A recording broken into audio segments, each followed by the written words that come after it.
Bonsoir à tous. Alors toujours dans la série des vidéos proposées comme des capsules d'exercice dans le chapitre de la consommation de la matière organique et le flux d'énergie. Dans cette capsule, je vous propose un document où nous allons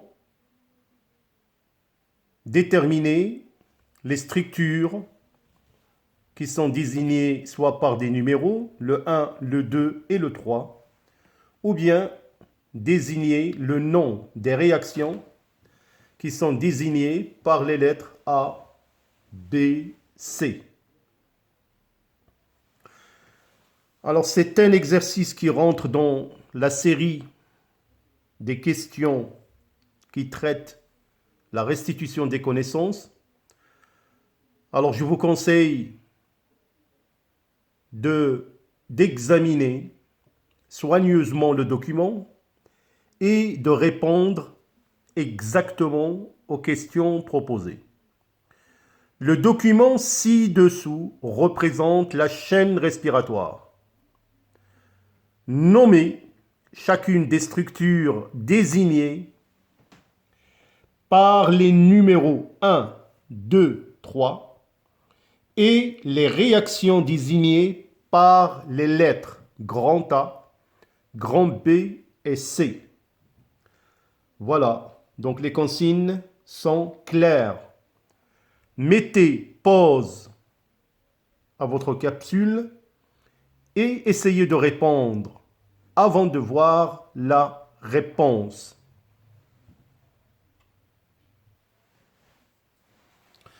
Alors, j'espère que vous avez déjà essayé. Alors donc, pour le numéro 1,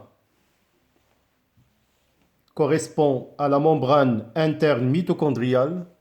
Comme vous pouvez le remarquer, c'est une bicouche phospholipidique avec des protéines intégrées au transmembranaire. Alors, pour le 2, c'est les sphères pédonculées, ou bien encore appelées l'ATP synthase ou ATP synthétase. Pour le numéro 3, c'est un transporteur d'électrons. Et comme vous pouvez le remarquer, au sein de la membrane interne, on peut déjà noter qu'il y a 1, 2, 3, 4, 5, 6 transporteurs d'électrons déjà qui constituent la chaîne respiratoire. Voilà en ce qui concerne les numéros. Alors pour les réactions, la réaction A, comme vous pouvez le remarquer, ce sont des réactions de réoxydation des transporteurs, les NADH, H+, et les FAD, H+. Donc, ils sont réoxydés au niveau de la membrane interne. Quant à la réaction B, comme vous pouvez le remarquer, c'est la réduction de l'oxygène qui est l'accepteur final des électrons pour former de l'eau. La réaction C, comme vous pouvez le remarquer sur le document, correspond à la phosphorylation de l'ADP qui va former les molécules d'ATP. Alors voilà en ce qui concerne les réponses demandées. Alors nous allons exploiter ce document pour donner encore plus d'explications qui vont vous servir certes pour mieux connaître le fonctionnement de la chaîne respiratoire. Mais avant cela, je vous montre bien évidemment les réponses écrites. Alors, comme je vous ai dit, le 1, c'est la membrane interne mitochondriale. Le 2, c'est les sphères pédonculées ou bien ATP synthase ou ATP synthétase. Le 3, c'est un transporteur d'électrons. Alors pour la réaction A, c'est une réoxydation des transporteurs, les NADH, H+, et les FAD, H+. Pour la réaction B, c'est la réduction de l'oxygène, qui est l'accepteur final d'électrons pour former de l'eau. Et la réaction C correspond à une phosphorylation de l'ADP.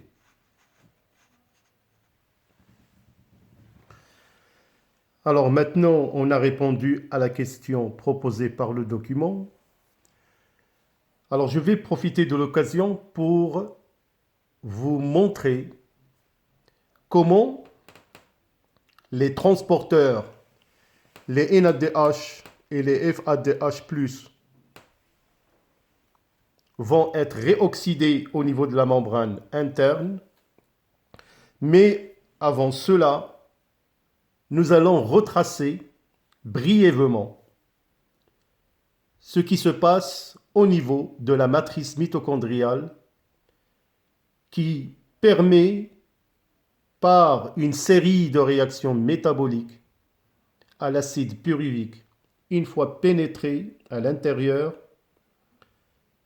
de subir une dégradation complète qui permet la génération d'un certain nombre de transporteurs que je viens de citer.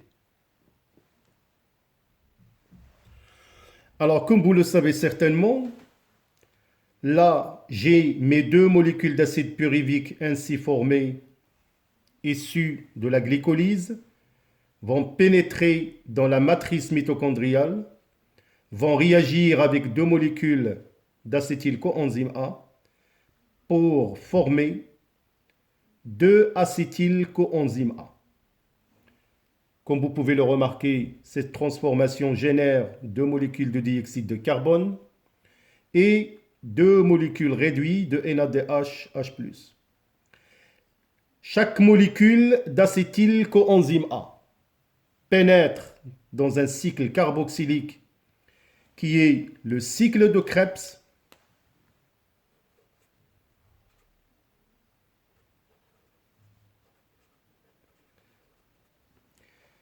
Chaque molécule va subir la dégradation totale de la partie acétyl, mais comme je l'ai déjà expliqué dans les capsules, que l'acétylcoenzyme A ne participe dans les réactions du cycle de Krebs que lorsque ce dernier va réagir avec l'oxaloacétate.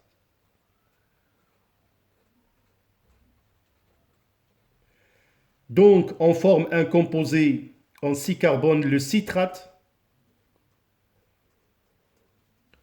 Notez que dans ce cycle, bien évidemment, il y a l'intervention de la molécule d'eau. Alors, le citrate ainsi formé est l'initiateur du cycle de Krebs.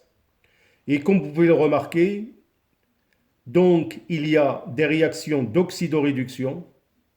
Le C6 se transforme en C5 avec élimination de deux molécules de carbone, formation de deux molécules du genre NADH, H+.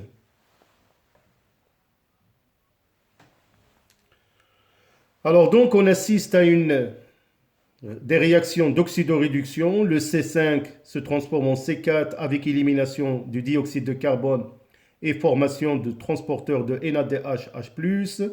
Remarquez que par cycle de Krebs, on a la formation d'une molécule d'ATP, puisqu'il s'agit de deux molécules d'acétylcoenzyme A, donc ça correspond à une molécule d'ATP par cycle de Krebs.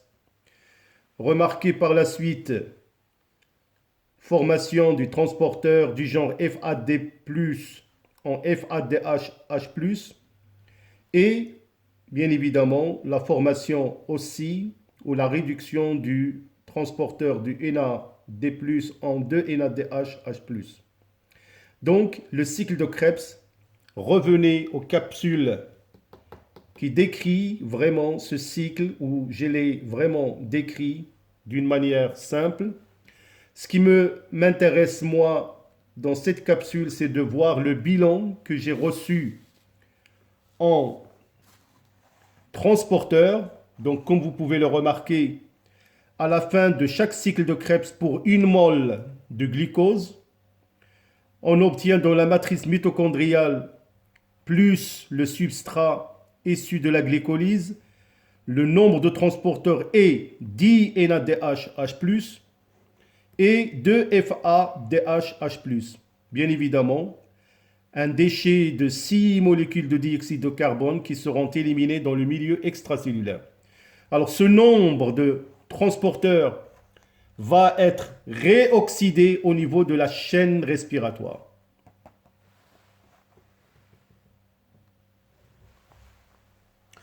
Alors comme vous pouvez le remarquer, donc réoxydation des transporteurs NADH, H+, et FADH+, vont libérer les protons H+ dans la matrice mitochondriale et bien évidemment, il y a des transporteurs du genre le transporteur T1, T2 et des cytochromes comme le T3, le T5 et les transporteurs T4 et T6. Alors, comme vous pouvez le remarquer, les réactions qui vont avoir lieu au niveau de ces transporteurs, en particulier celle qui va avoir lieu au niveau du transporteur T1 est une réaction exergonique, c'est-à-dire très énergétique. Alors d'une part, les électrons sont libérés, pris par le transporteur et ils sont véhiculés par la chaîne respiratoire jusqu'à ce qu'il arrive au composé T5.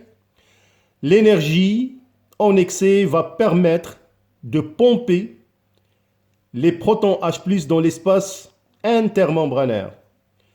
Même chose au niveau du complexe T4 et T5. Donc il y a passage des protons.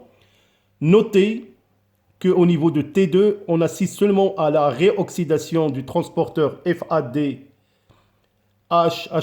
L'énergie n'est pas suffisante pour permettre le passage des protons dans l'espace intermembranaire. Donc faites très attention.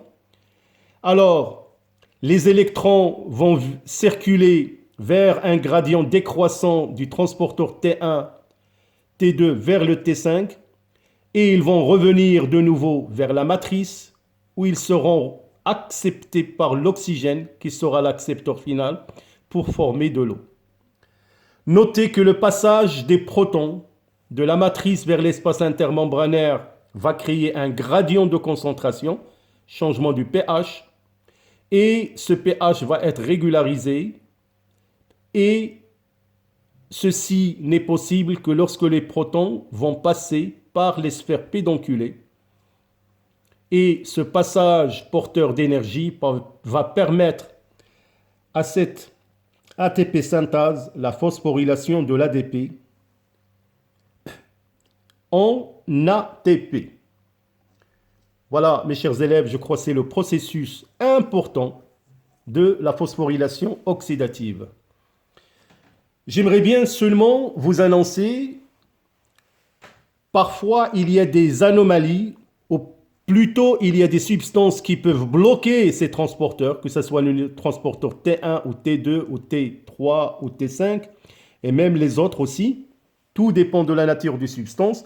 Alors ceci va bloquer l'un d'eux et la respiration ou la chaîne, le fonctionnement de la chaîne respiratoire, bien évidemment, est bloqué. Donc, il n'y aura plus de phosphorylation oxydative. Donc, il n'y aura pas de production d'ATP. Donc, il faut faire très attention. Parfois, on peut traiter des membranes internes mitochondriales par des substances qui peuvent bloquer la chaîne respiratoire. C'est ce qui fait l'objet de pas mal d'exercices.